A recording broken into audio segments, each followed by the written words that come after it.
Tell me when. All right, Raider Nation, we are back. We had a little bit of a technical difficulty getting everything going with Darth Raider, but we are here with Darth Raider live. So, first of all, let me start off by saying thank you for coming on the Raider Homer channel. I really appreciate your support. Sure, no problem. My pleasure. All right, cool. Now, you talked about being inspired by Mike, the original Darth Raider, who was actually named Dark Raider on the Fan Club Blitz episode 27. That's really cool that y'all get along. Yeah, we pretty much have a history going way back, 24 years ago. Actually, even before that, when I was a kid, I actually used to see him on TV a few times. And as far as I know, I mean, he's probably one of the most uh, notorious, famous, older, super fans I think out there. I don't remember any kind of super fan like in the 70s, but he was there. He was there. You really got to give props to him. Um, when I took on the mantle of '95, I had no idea where this guy was because I looked for him. I did look for him in '95, the first game and preseason, and I really couldn't find anybody. So I'm like, okay, well, might as well keep the legend alive. And weeks later, he actually sought me out. I'm kind of like, I pretty much give praise to everybody inside the Oakland Coliseum. And he pulled me in and he says, I'm the original. Man, I can't believe actually you're doing this. You're doing a great job. Keep it alive. And 24 years later, I'm pretty much still doing the same thing. But Mike is a really good guy, just as far as his dedication and loyalty.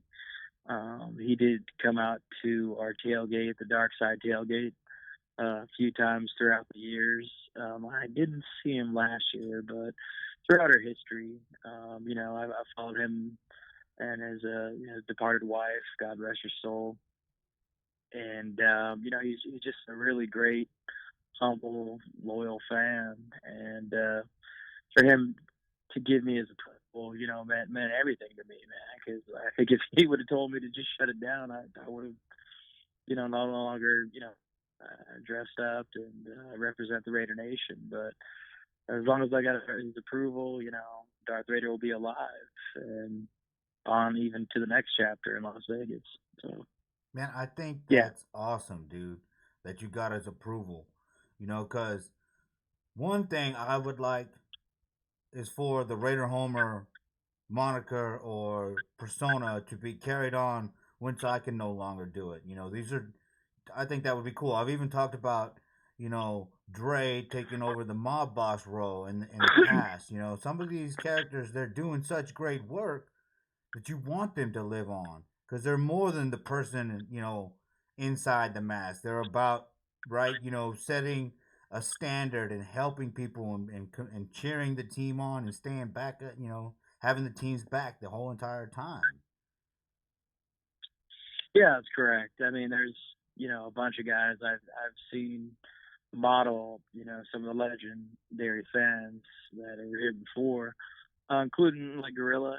He has actually some guys, some small kids that actually follow him around and are doing the same thing he is, and he respects that. And same with Violator. There's been offsets of Violator through Skulls. There's been people around the way. Metal Cindy, man, she was a legend in her own right as far as putting the half face of Raider Nation on her face, and the other half, a woman. It's just I see that everywhere now. Yeah. And when I do, I kind of remind everybody, hey, Metal Cindy started all that, So you really got to give, props to where the origins begin, because I don't know, maybe in 10 more years they'll have no idea, And it's one thing that has to be instilled inside of the fans coming along for the next chapter. It's like we were here. We're continue to actually praise and stay loyal to the team. So just remember us, remember Oakland, remember the people that actually carry it to the next chapter and beyond, into the next decade. So it's a good reminder. It's a good reminder at all that this is the best part of Raider Nation, just as far as its fans. So So, there's a little Darth Vader right now.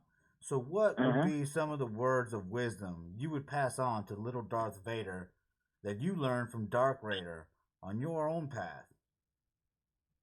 Oh man, I've already told him, man, he's doing such a great job. Him and his mom, Claudia, um, they actually stopped by a few times, and he's doing all I really sought out to inspire from him. I just told him basically show excuse me, love for the whole Raider Nation as a whole. You visit as many fans as you can, even when you're tired. Be there pretty much for the team, and he's done that. He's at some events that I couldn't even make it out to. And with work being work, and the busy lives of people and my job and profession, I can't seem to make it to a lot of events and stuff during the off season sometimes. So that in turn, he's there representing. He's doing a great job, and I met him, and he just has all the character and love of the original Dark Raider Mike, and as long as you have the energy and passion and the loyalty, he's going to do great. Throughout the years too, I've seen others, kind of like, including my nephew Nick. He took on the mantle for a second. There's a guy named Rhett that was Little Darth too once, but they all grow up. They all grow up, and life is what it is, and for whatever reason, they're just they continue like on a different path, and I'm still here. So I mean, it's up to him to really carry the legacy. But that's why I think the first lesson is to stay loyal, to really give your all to it. Because with me, it's kind of instilled because by my father, I guess it's kind of different. He was born and raised in Oakland, so when I really think about it, Darth Vader representing Oakland is also me representing my father. So, I'm just doing it all for him, Charles B. Barr Sr. He was the main reason why I was a Raider fan, and we were just nothing but ever since I was born. So, big props to, my pops, for loving the team as much as I do and giving me the inspiration to carry this character going, I guess. Yeah, man, that's awesome, dude. You've put in a lot of work, man. 24 years, you said, right? Yeah, never missed a game. Never missed a game in 24 years. This year, it used to be actually Mexico and London, but this year I kind of sat out the Chicago game, and that's my brother did make it. I had the option to go, but it was just work, and I already been to London twice, so I did most. But as far as Oakland goes, yeah, I've never missed a game in Oakland, so you know. That's awesome, dude. Cause I was when I first started this channel, dude. I was making highlight videos, and I got some footage of you, dude, from like 1990, man. I think it was like There's about 95 when I 95. started. Yeah, okay, Yeah, yeah, yeah. 95. Excuse me, forget my math, but yeah, dude, I was tripping out, man. It was, Yeah. I was like, wow, man, this guy is still going. They have like a DVD. It was pretty cool actually to show the legacy of the '70s, and they had old Dark Raider Mike, and he had his shield. He had like a nice little Raider Nation shield and a sword, and they carried through the late '90s. And it's me, I'm like, holy shit, that is that is great to see the kind of like the progress of Dark Raider, just living on, and it's just a legacy people really can appreciate, and I've known kids since they've been in their mama's belly to like up until they're 21. And just to see them grow up next to me, and just to see people like tell the story of, man, I was just a little kid. It's when remembering you even had passion then. And, I tell them the same thing, man. I'm just doing it to represent them. I am them, and they are me, and we're just all one part of this thing. And it's definitely an honor. I continue just with, I mean, as far as legend and all that, that's that's up to them to really call. I just kind of do my thing and try to represent the Raider Nation as best as I can. And as long as you have the passion, you can be just like me. So, I'm no greater or worse than the typical fan. That's, I think, what I call Raider Nation. We're all one, same passion, one sound, one sight. So you're in the north end zone, right? The dark side. The dark side, and that is correct.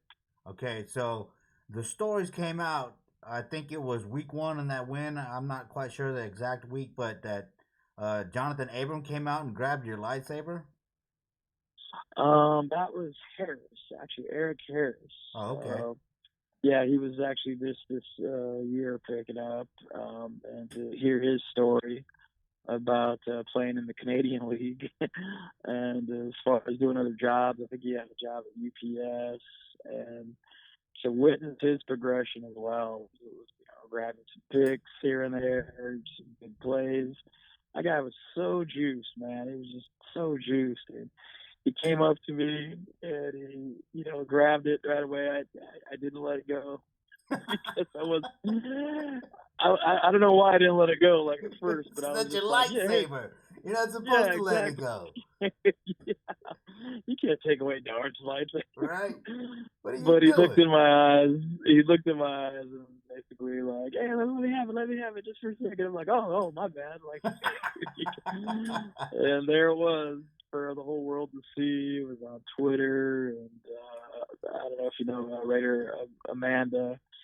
She basically was, twittering with him, and he mentioned the same thing. He wasn't trying to let it go.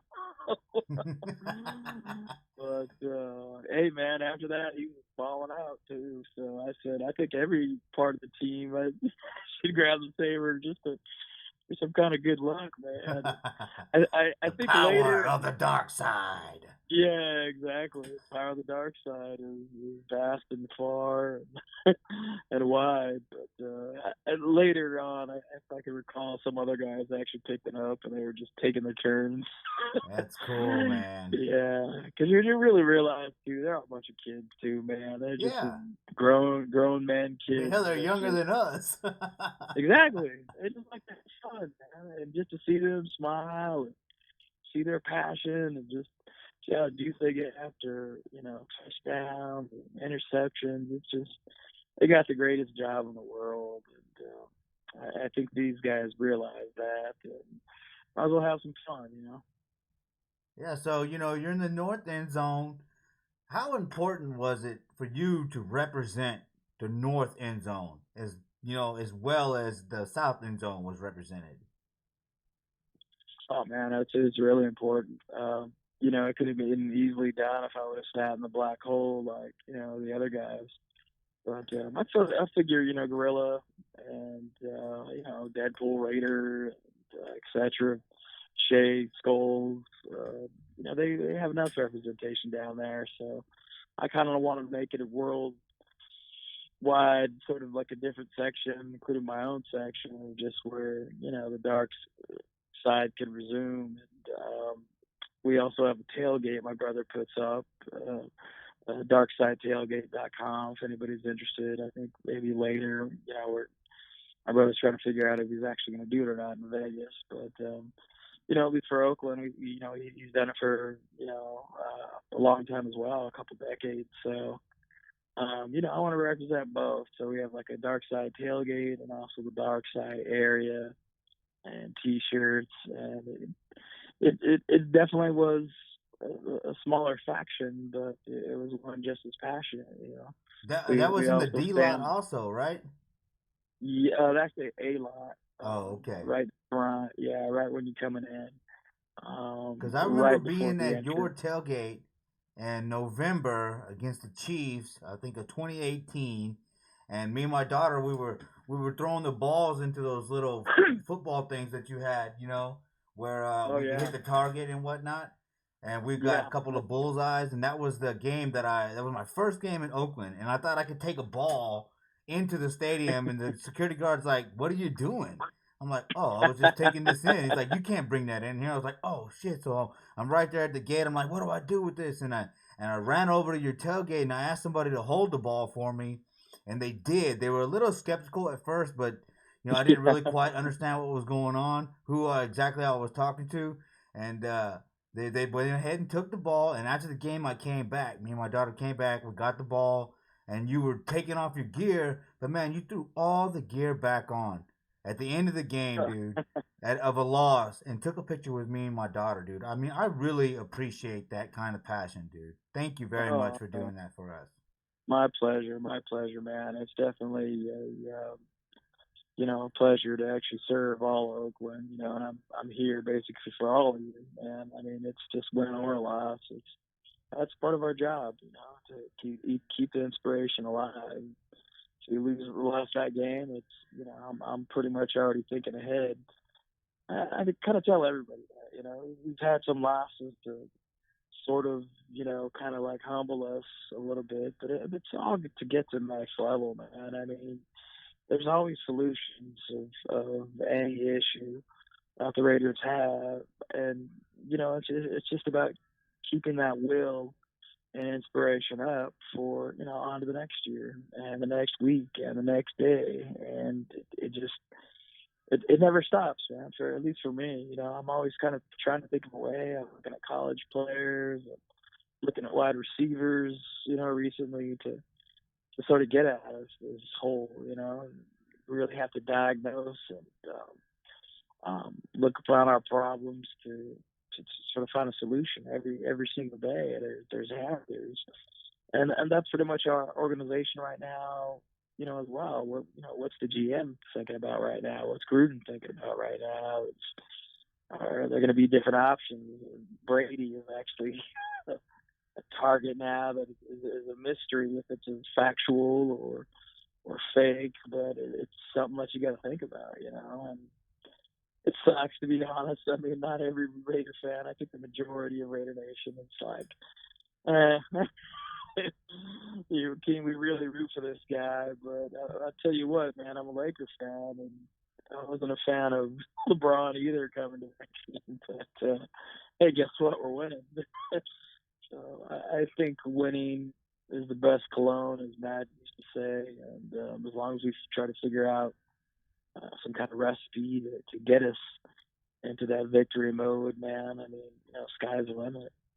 Well, I got a strong feeling that Mayock and Gruden are going to be able to get us back to our victorious ways, especially with that 2019 draft class, performing so well, man. So well.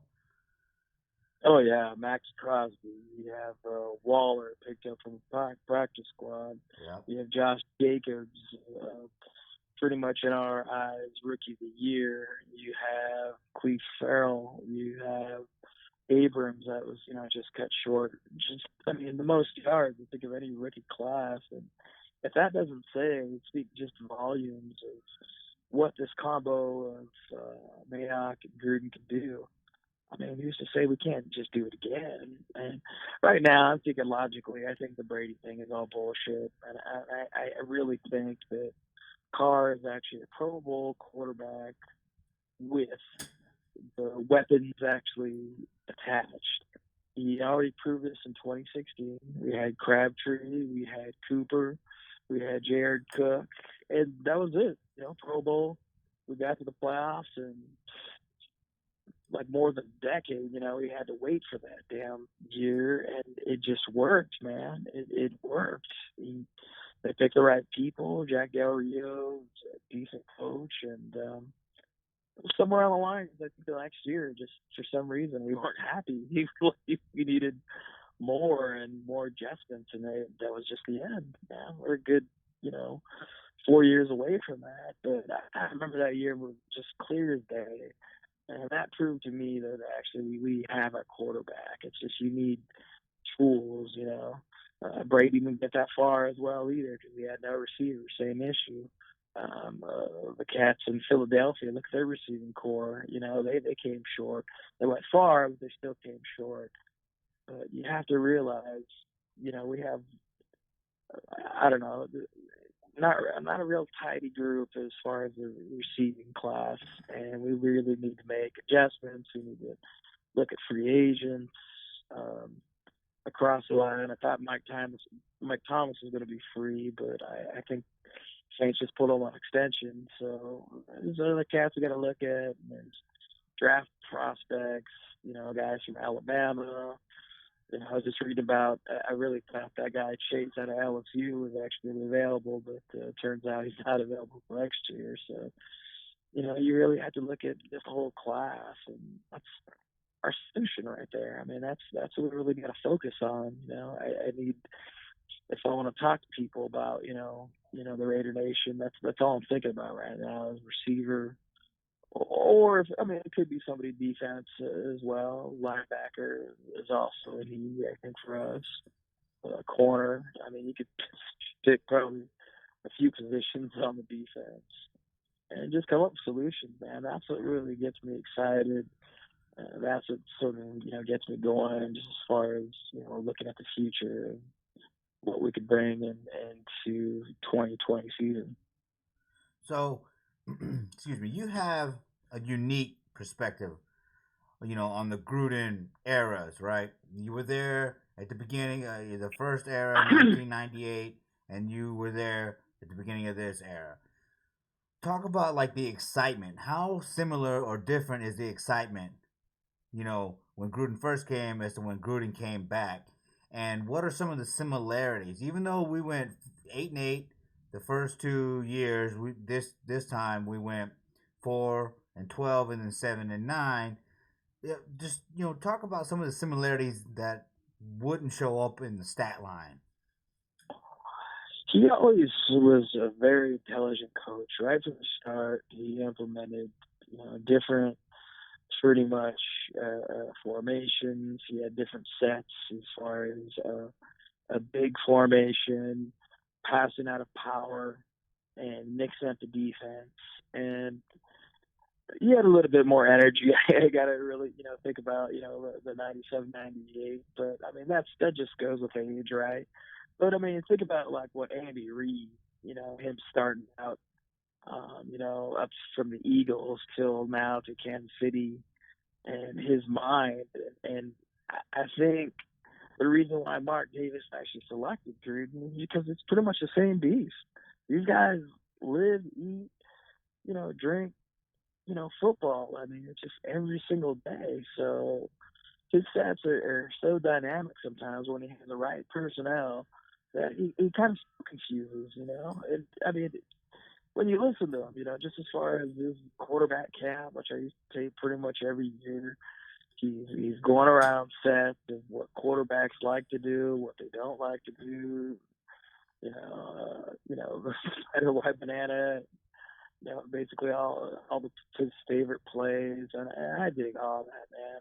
I love the play calling actually he can use and utilize. But so and he's not going to be right all the time because he's actually just years removed from being sort of the guy with all the answers. But as the years go by, he's thinking about it. He's thinking about his failures. He's thinking about what actually worked. What tools do we have that we can utilize and depend on in the future. One being Darren Waller. I mean Waller is just a beast in so many ways.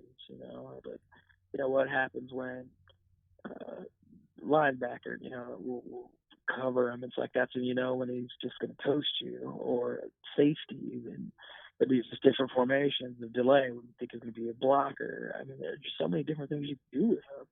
And not to mention just the power run. I think maybe one of the most important things they did is really beef up that line, man. I think Trent Brown is like one of the best tackles in football.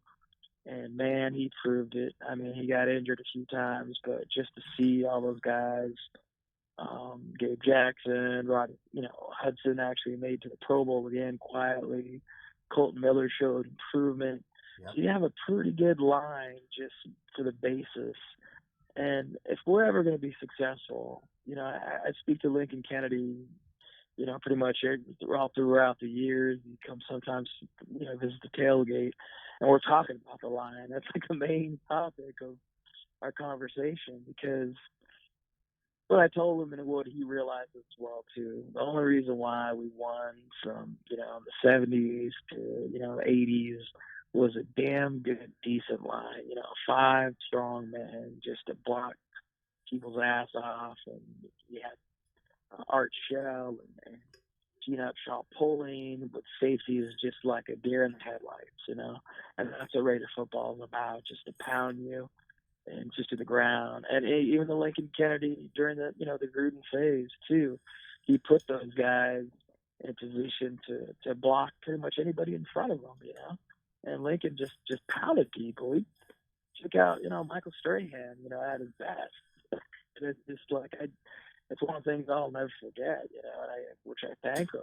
Him and Bear Robbins, Steve Wisniewski, those guys are like the main focus. When you highlight those linemen, you can do anything as far as the receivers getting out, getting enough time to run some good posts, some good, plays.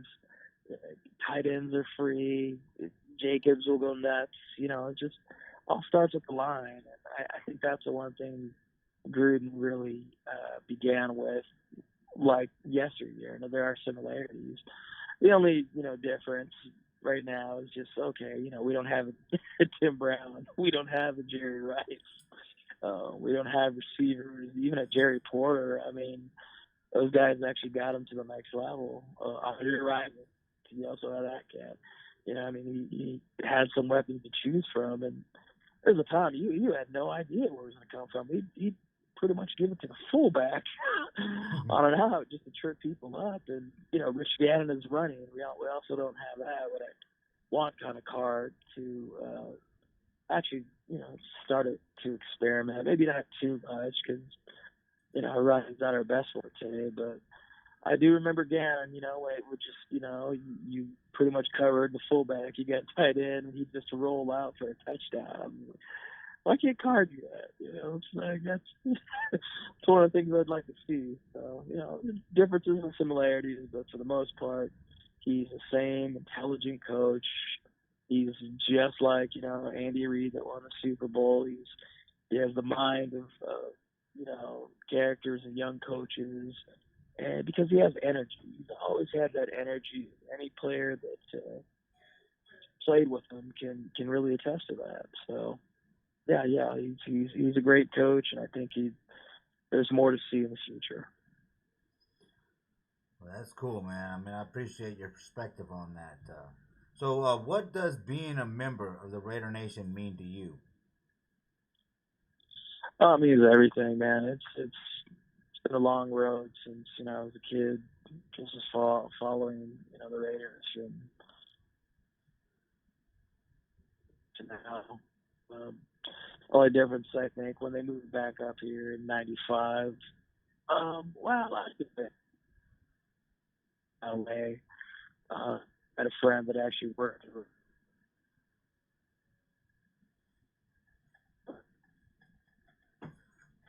Hold on, you're breaking up, man. Oh, sorry.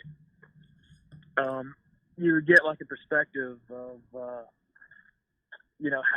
how these players actually can react to passion in the crowd, and I mean it's just a blessing, man, for just people to follow me and to still be loyal for the team, and I really dig just how people actually stay loyal. It's a big difference between Raider Nation, I think, and let's say some bandwagon fans, because if their team is in the playoffs or Super Bowl, that's when you see jerseys, and you see T-shirts represented. I got a Raider sweatshirt on as I speak, and it's it's only Wednesday. There's no game to be played, and I think that's the difference. A lot of people just represent, regardless of the situation. That's a win or lose. We had a few winning seasons, and they still showed up. And you look at a lot of other new stadiums, and it's not going to be the same thing. Definitely not in LA.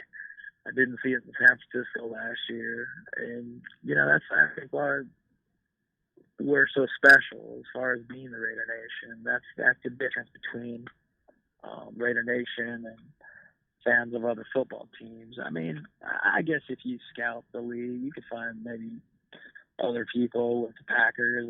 I know they're passionate fans. Kansas City, actually, they're pretty much loyal as well. But you're not going to find it just this long as far as what the Raider Nation is. So it's definitely positive for all of us, for people to keep representing. That's win or lose. So that's just part of what we're all about.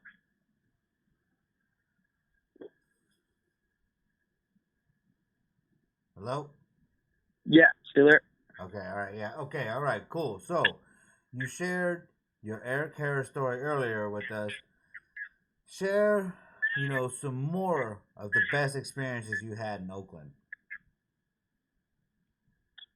Huh. There's a few, few good memories.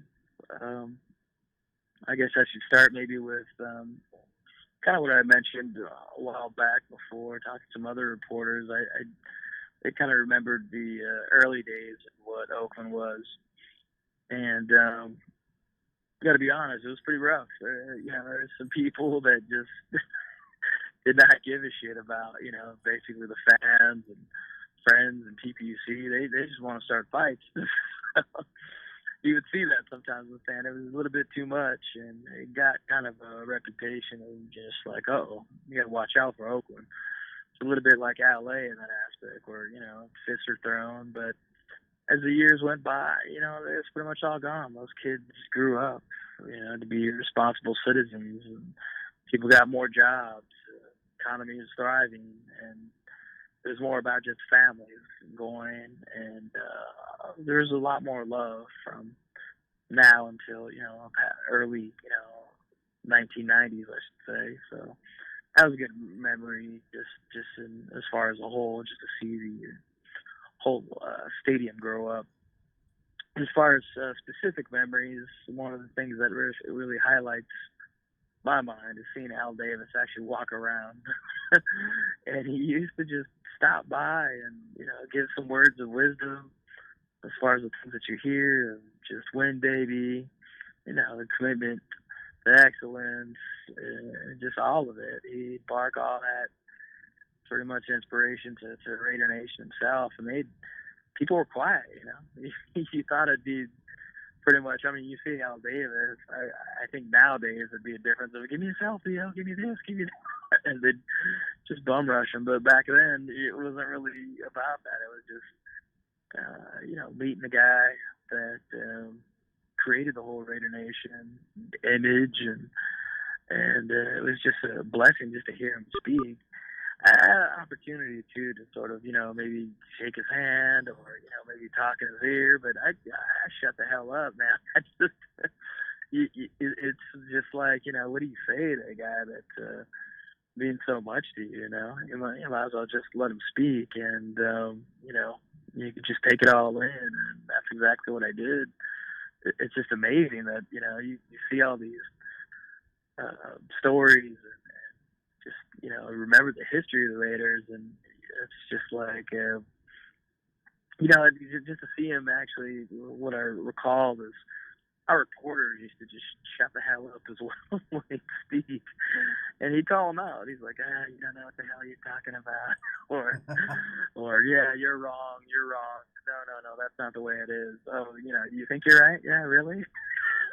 And he would just shut everybody down, man. He was just like the ultimate owner, like exactly what dreams are made of. He fought the NFL, he won, He moved his team when he wanted to, and it was just his world, man. And you really got to give him credit, for making the Oakland Raiders what it is, and what the Las Vegas will be. It really has to start with there, and for them building that whole flame and moving it onto the stadium. That's basically what Al Davis is all about.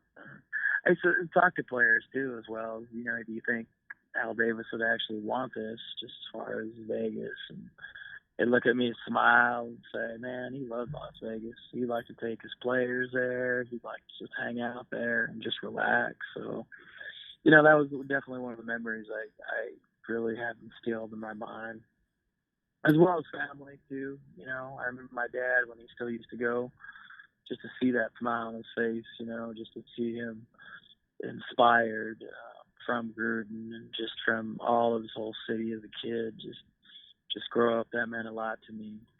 As far as my family being there, my brother Leonard, again, he pretty much made the whole dark side tailgate what it is, and to create a environment and party where people can go, win or lose, and just dance. I had this vision pretty much after almost every winning game where just people just it was like a MTV club party, like a summer party. It was just people dancing to Too Short, with the sky sort of purple and gold, just sunset just hitting, and it's just man, just that feeling of just a grouping of what we are. I mean, it was just everything, man. Just to see them smile, to see them dance, and not have a care in the world, man. After a win, it's like your birthday, Christmas, and every other celebration wrapped up in the one, because you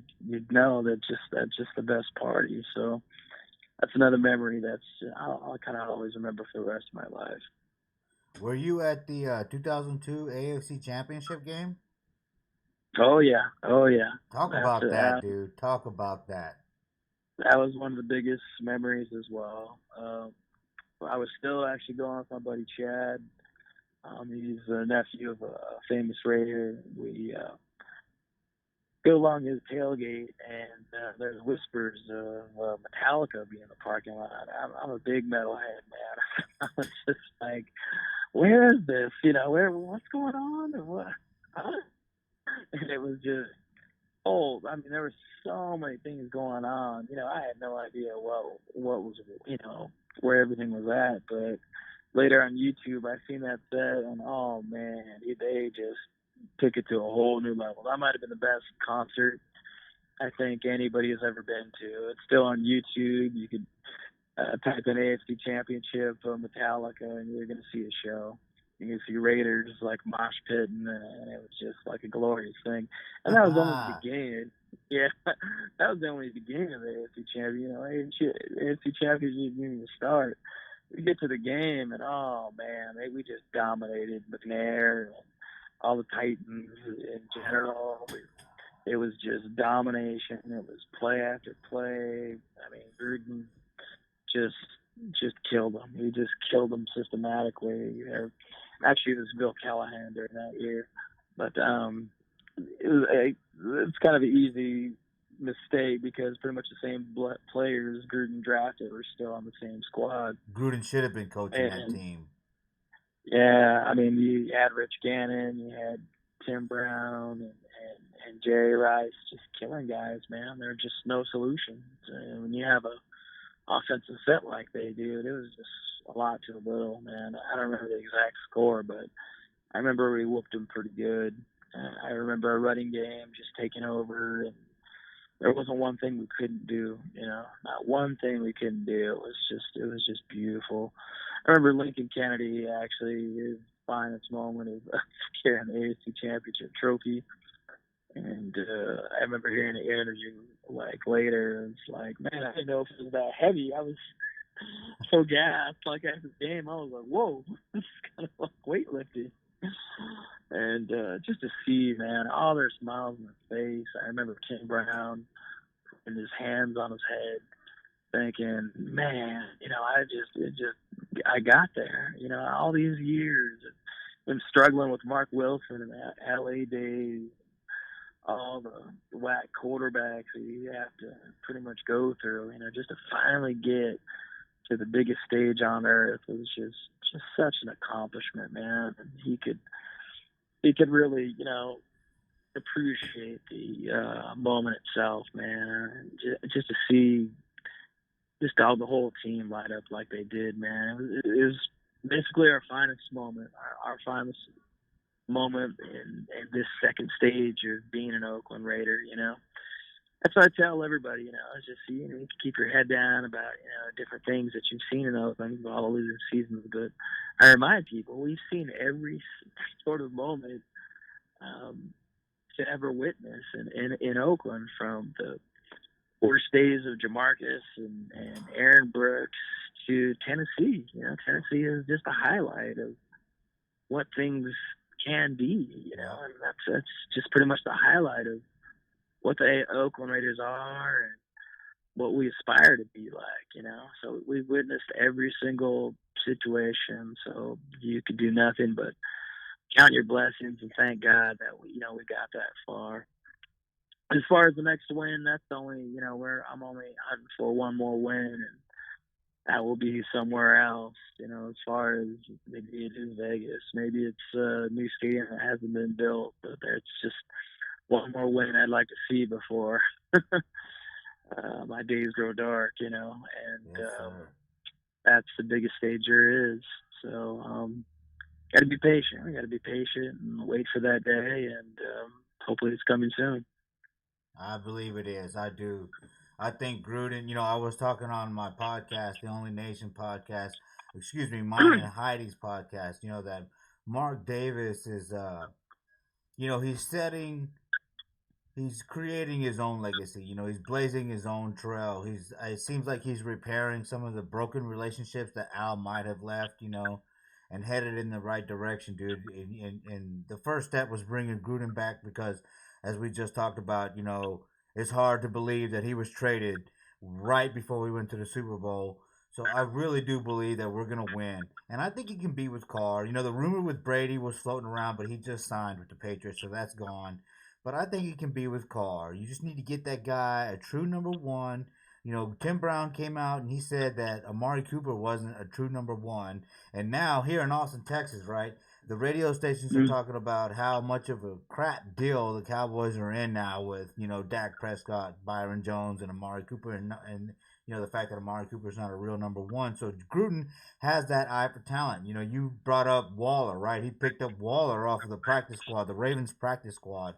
And that guy turned out to be a great player. He picked up Alec Ingold, right, who reminds me of John Ritchie, except without all the bleeding.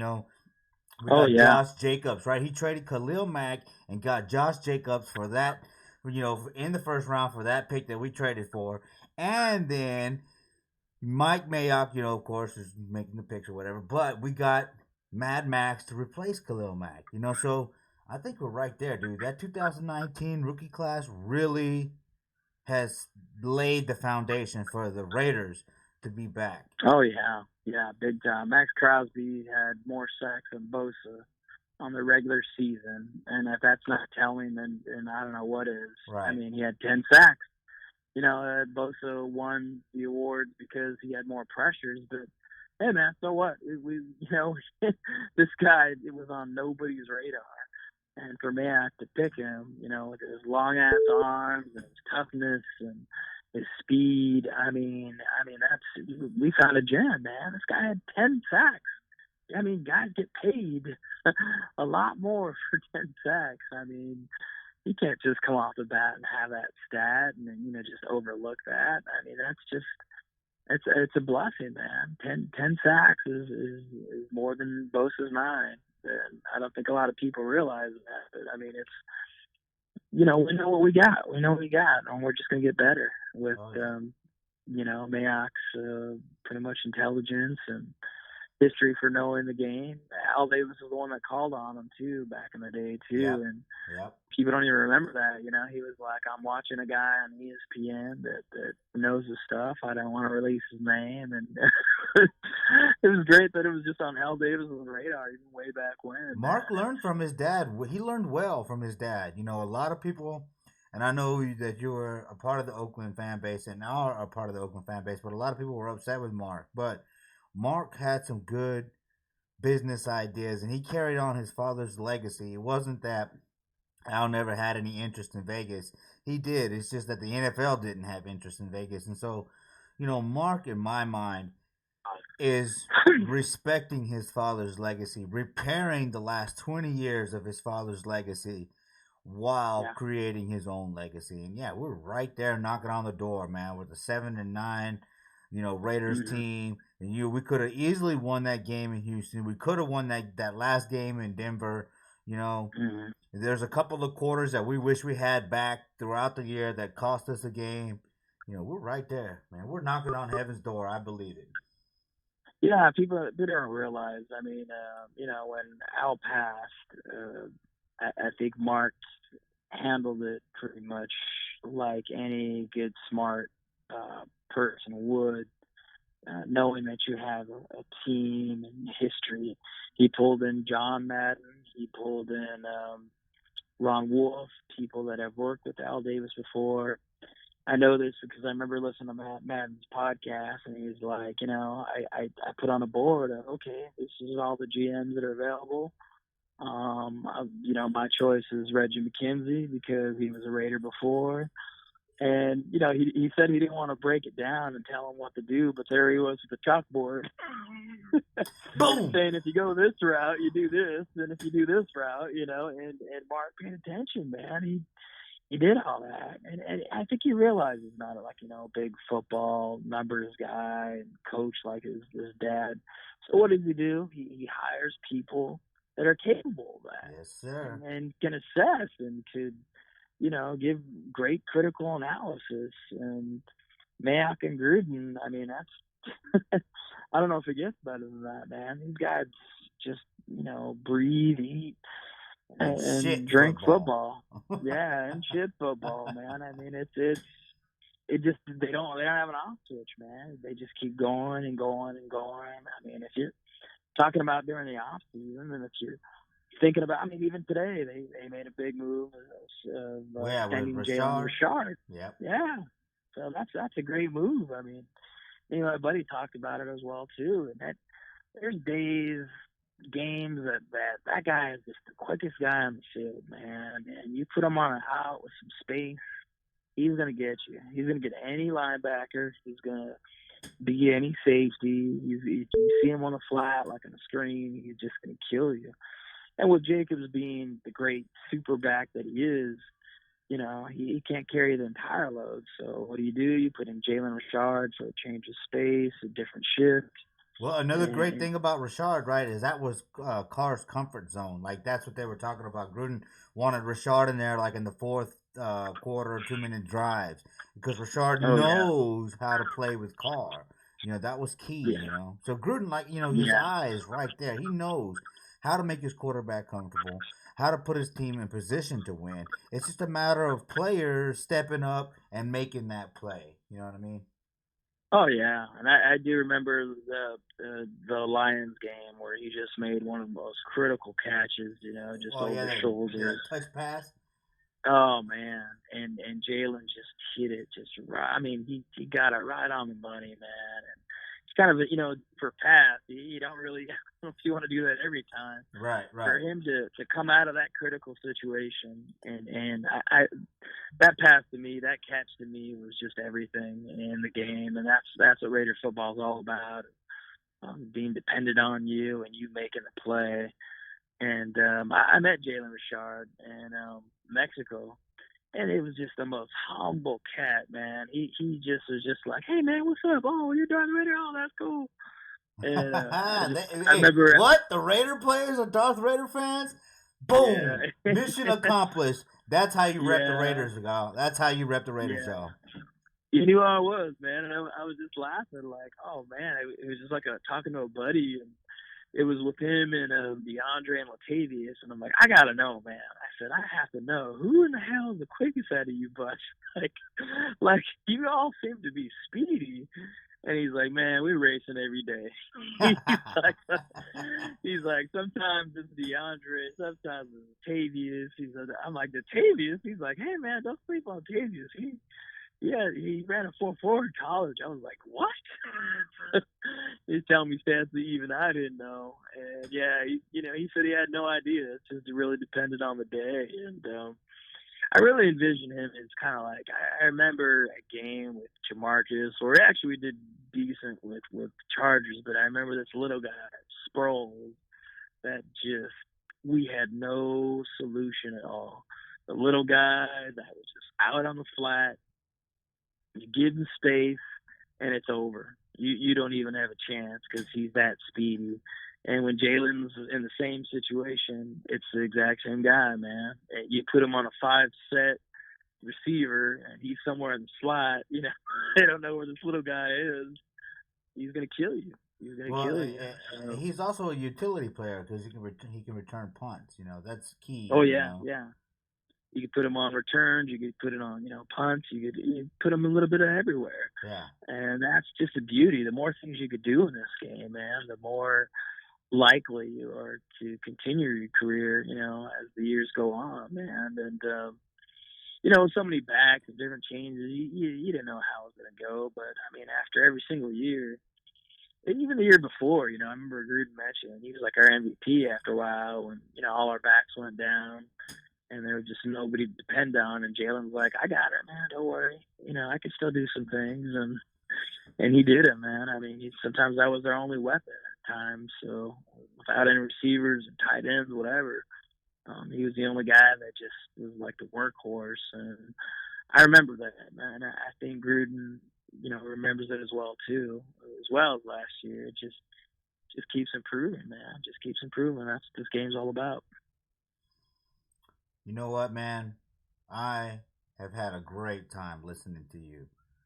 I hope you decide to come back on the channel, dude, because I'm ready to hear some more from Darth Raider, the Sith Lord of the Raider Nation. All right, but before I let you go, man, tell the Raider Nation how to find you on social media. I got a page on Facebook, Darth Raider Caps. Also Charlie Bar on Facebook. You can follow me anytime. And again, keep updating, looking over the darksideTailgate.com. That's my brother's Dark Side Tailgate.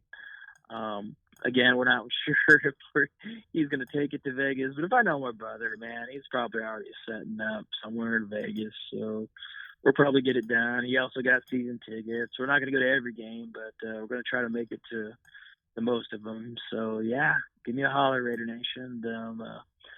And it's my pleasure to serve you. Thank you, Darth Raider, man. Thank you so much, dude. You did a great job representing the Raiders and the Raider Nation. Thank you. Appreciate it, Raider Homer, man. Dude. I appreciate that, man. Thank you very much, Raider Homer. It's a blessing, man. You keep on this show. It's a lot of good insights from a lot of great people. So you're doing a great job as well. Well, thank you very much, man. And I'll be calling you. I'll be in contact. Right on, man. I'll be here. All right, cool. Well, thank you. Have a good night. You too. Take care. Bye-bye. Bye-bye. All right, Raider Nation. That was Darth Raider. Now, I might have jumped the gun a little bit on my live show and cut it off a little too soon. So whatever, whatever. I'll figure that part out. One thing I want to do, though, is I want to show some support to Karen Metters. All right, guys? Look, I'm telling y'all, man, she made it, dude. She was a photographer out there busting her ass, dude, as a Raider fan, working NFL gigs, camps, football camps, all kinds of shit, man. She made it to the Oakland Raiders sideline. Now, I'm going to play you her commercial, and I want you to show her some support. All right? Show her some support.